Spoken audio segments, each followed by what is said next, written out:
पीहू के जाने के बाद शांतिपुर गांव फिर से सुंदर, शांत और लोग हंसी खुशी जीने लगे थे। एक रात गांव में एक शादी हो रही थी। पूरा गांव शामिल था। सब धूमधाम से शादी मना रहे थे और तभी गुड़िया जमीन में लेटे हुए आती है और अचानक उठकर सीधा दुल्हन को खा जाती है। ये देखते ही लोगों के बीच में अफरा तफरी मच जाती है। कोई भागता है, कोई चिल्लाता है और वो गुड़िया खड़े होकर एक बच्चों जैसा गाना गाती है और फिर एक के बाद एक सबको मौत के घाट उतार देती है और फिर वो गायब हो जाती है। गांव फिर से कांप उठता है। सुबह सब लोग इकट्ठा होते हैं और कहते हैं वो भूखी लड़की वापस आ गई है। इस बार एक गुड़िया बन के लोग घुटनों के बल गिर जाते हैं और रो रो कर कहते हैं, हे भगवान हमें बचाओ। तभी गांव का मुखिया आता है और गुस्से में कहता है, चाहे वो कोई भी हो, है तो एक गुड़िया ही ना, आज रात मैं उसे खुद गांव से निकालूंगा।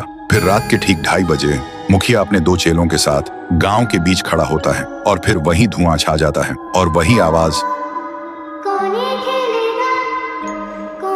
वो गुड़िया धुएं से निकलती है और सीधा मुखिया के पास चल के आती है। मुखिया कहता है, निकल जा मेरे गांव से, नहीं तो तुझे यहीं बिखरा दूंगा। गुड़िया हंसती है और कहती है, तेरे से पहले भी किसी ने ये सोचा था। और उसी पल वो गुड़िया बड़ी होने लगती है और अपनी पैर से तीनों को कुचल के मार डालती है।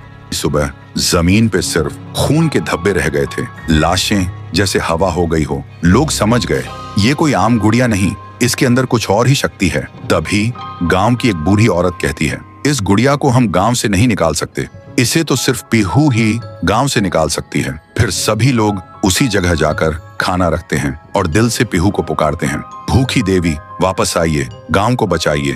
तभी जमीन से एक आवाज निकलती है, पीहू, पीहू, पीहू। और मिट्टी से बनने लगती है, पीहू। लोग चिल्लाकर कहते हैं, देवी हमें बचा लो। फिर रात होती है।